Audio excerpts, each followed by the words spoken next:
Herkese merhaba, Çiçekli Mutfağım kanalına hoş geldiniz. Bugün sizler için bal kabaklı muhteşem bir kek tarifi yayınladım. Gerçekten de şahane oldu. Farklı lezzet arayanlar için muhteşem bir tariftir. Her zaman olduğu gibi tarifimi güvenle deneyebilirsiniz ve bütün püf noktalarını sizlerle paylaştım. Videomu sonuna kadar izlemenizi önemli rica ederek hemen tarifime başlıyorum. Nemli bir kek yapacağım. Bu nedenle bal kabağını bol kullanmak istiyorum. Toplamda 500 gram bal kabağı kullanacağım. Kabuklarını ne kadar çok ince doğrarsanız o kadar lezzetli olacaktır. Normal şartlarda ben bu bal kabağı kekini yaparken eğer bahçemizdeki bal kabaklarını kullanıyorsam kabuklarını hiç soymadan işleme alıyorum. Biraz sonra detaylı bir şekilde göreceksiniz ama pazardan aldığım için hepsini soyuyorum. Kendi bahçemizdeki bal kabaklarının kesinlikle ilaçla teması olmadığı için kabuklarının ilaçla teması olmadığı için güvenle kullanıyorum. Ama pazardan aldığım için kabukların hepsini soydum. Hatta birazını bıraktım. Sizlere biraz sonra göstereceğim görmeniz için. Buharda pişireceğim bu bal kabaklarını. Kesinlikle suyla teması olmayacak. Daha da lezzetli olacak ve suyu az olacak. Böylelikle kek de çok lezzetli olacak. Bal kabaklarının tamamını doğradım. Bir tencereye bir miktar su aldım ve üzerine de bir süzgeç koydum. Hemen bal kabaklarını tencereye sergi kalınlığı ince olacak şekilde güzelce diziyorum.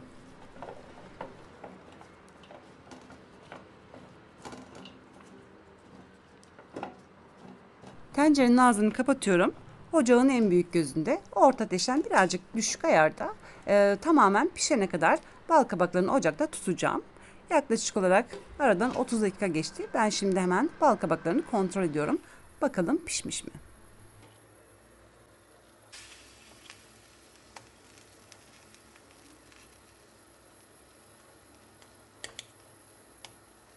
Aradan yaklaşık yarım saat geçti. Ben şimdi kontrol ediyorum. Görmüş olduğunuz gibi bal kabakları pamuk gibi pişti.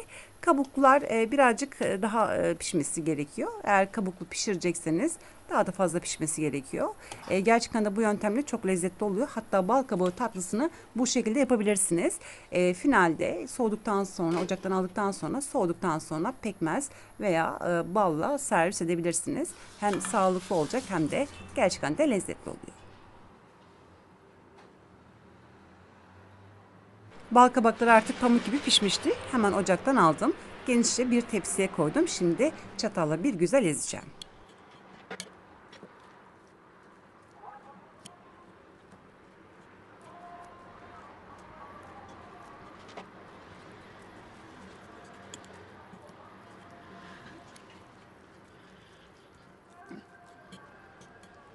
Kızım çok sevdiği için bir miktar bal kabaklarının kabuklarını da pişirdim. Çok lezzetli oluyor gerçekten. Pekmez veya balla yiyor. Hatta bu şekilde tatlısını da yiyebilirsiniz. Yani bu şekilde de ezmeden servis edebilirsiniz. Gerçekten de çok lezzetli oluyor. Üstüne bir miktar pekmez veya bal veya istiyorsanız tahinle de servis edebilirsiniz. Yani pişirmenize veya fırına eğer vermek istemiyorsanız bu şekilde de afiyetle yiyebilirsiniz. Sağlıklı bir tariftir.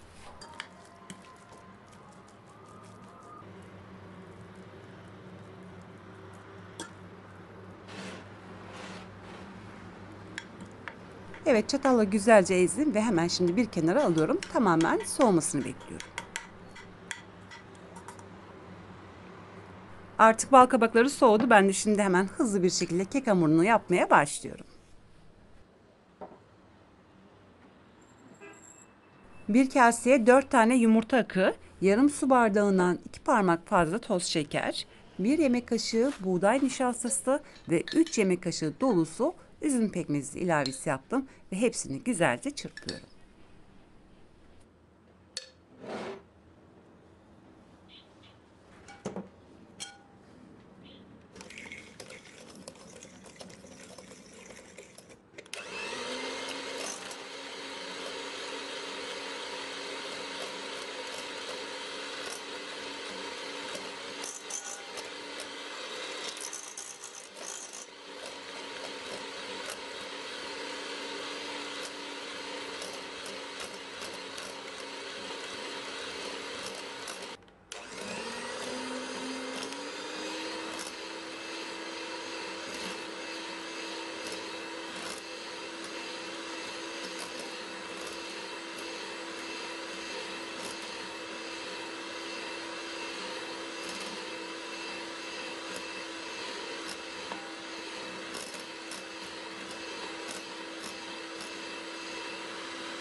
Bu karışımları yaklaşık olarak 3 veya 4 dakika boyunca güzelce çırptım. Görmüş olduğunuz gibi köpük kıvamına geldi. Şimdi kenara ayırmış olduğum 4 tane yumurtanın sarısını ilave edeceğim.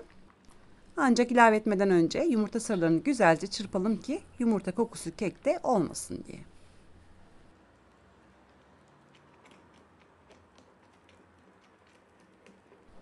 Yumurtaları yavaş yavaş ilave ederken bir taraftan da karıştırmaya devam ediyorum.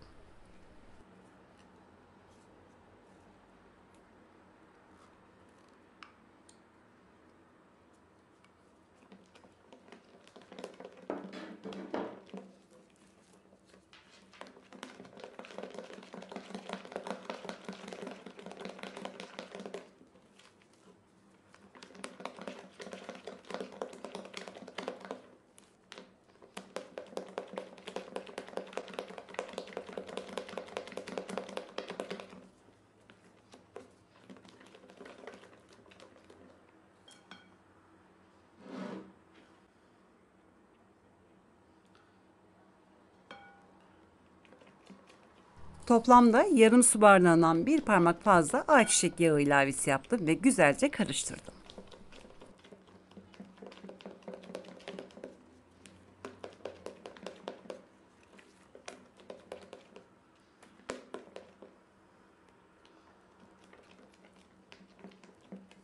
İki su bardağı artı 2 yemek kaşığı un ilavesi yapacağım.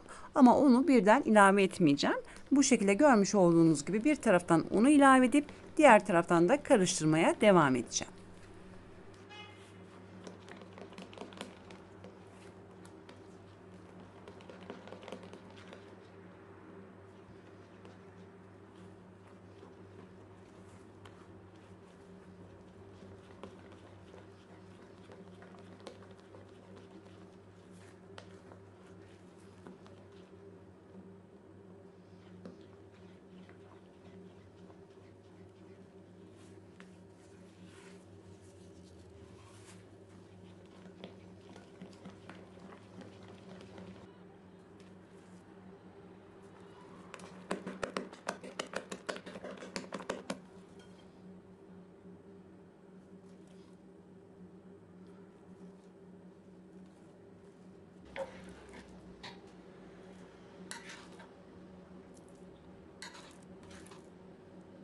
Ve şimdi bal kabaklarının tamamını ilave edeceğim. Mutlaka bal kabaklarının tamamen soğumuş olması gerekiyor. Bu çok önemlidir.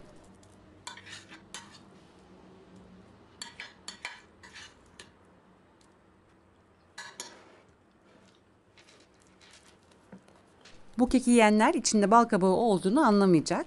Bal kabağı keke çok güzel bir nem veriyor. Aynı zamanda renk ve yumuşaklık veriyor.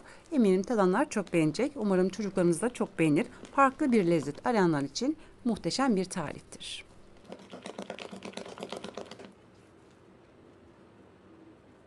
Ve aynı zamanda da doyurucu bir kektir. Diyet yapan izleyicilerim de bu keki denemesini tavsiye ediyorum. Eğer evinizde tahin varsa 1,5 yemek kaşığı tahin de ilave edebilirsiniz.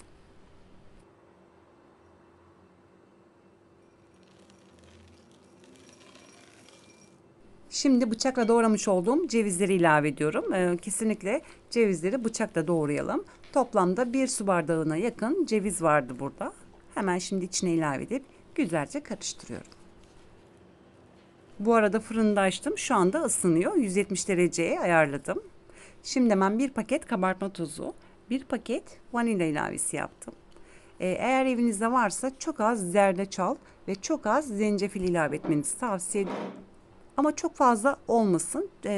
Bir tutam yeterlidir. Çünkü daha fazla olursa kekte acılık artar. Çok az miktarda kullanmanızı önemli tavsiye ediyorum. Eğer yoksa da veya sevmiyorsanız kullanmayabilirsiniz. Yarım çay kaşığından daha az da tarçın ilavesi yaptım.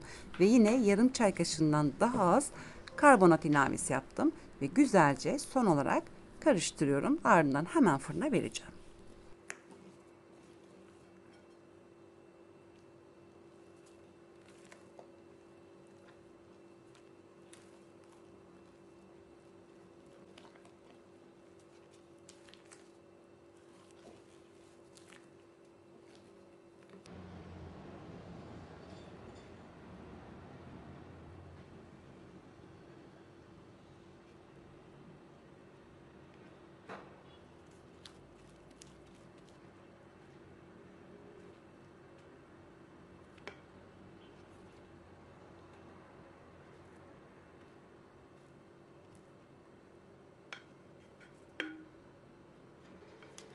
Kek kalıbını daha önceden tereyağı ile yağlamıştım. Eğer tereyağı yoksa tabii ki de margarin kullanabilirsiniz. Yağladıktan sonra buzdolabına kaldırdım. Yağların tamamen donması gerekiyor. Ardından kek hamurunun tamamını ilave ettim.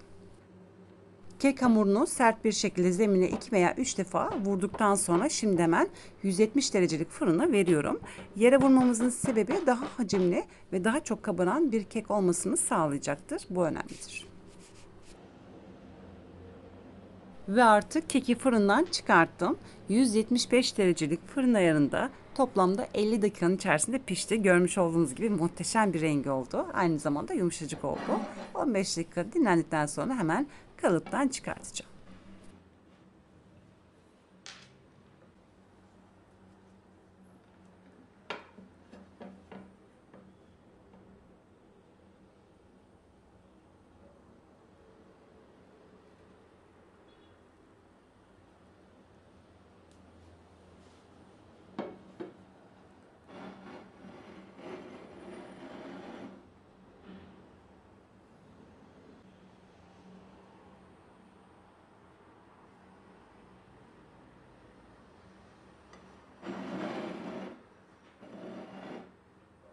Buharı üstünde yumuşacık ve dev gibi kabaran muhteşem bir kekimiz oldu.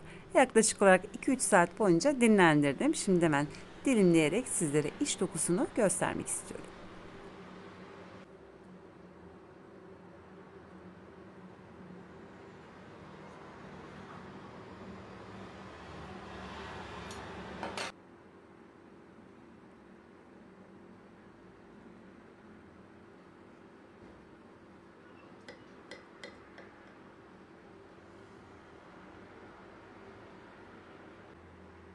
Benim şimdiye kadar kek kalıbından çıkmayan hiçbir kekim olmamıştır. Şimdiye kadar hiç karşılaşmadım. Bunu da şuna borçluyum. Kek kalıbını mutlaka elimde yıkarım. Asla bulaşık makinesine koymam. Tabii ki de kullanacağımız malzemeler de önemlidir. Oda sıcaklığında olsun. Çökmemesi için de tabii ki de kıvamı da çok önemli. Bu kıvamda yaparsanız eminim kesinlikle kekiniz çökmeyecektir. Sizler de böyle muhteşem sonuçlar elde edeceksiniz.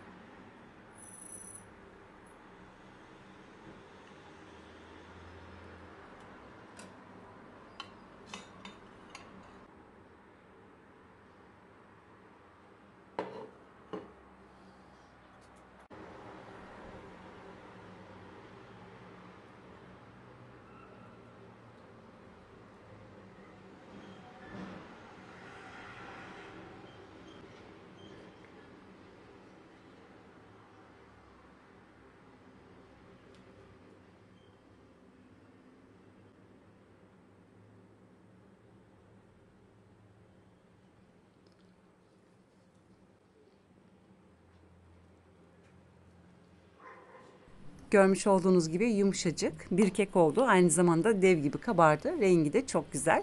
Ekranda aynen görmüş olduğunuz renktedir. Kesinlikle renklerde oynama yapmıyorum. Nemli bir kektir. Denediğiniz zaman eminim çok beğeneceksiniz.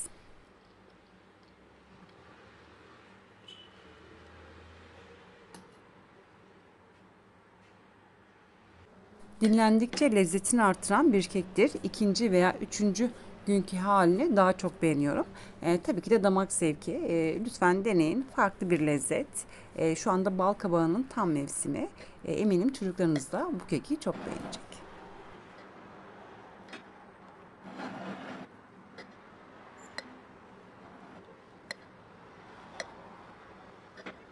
Ve böylelikle bir videomun daha sonuna geldik.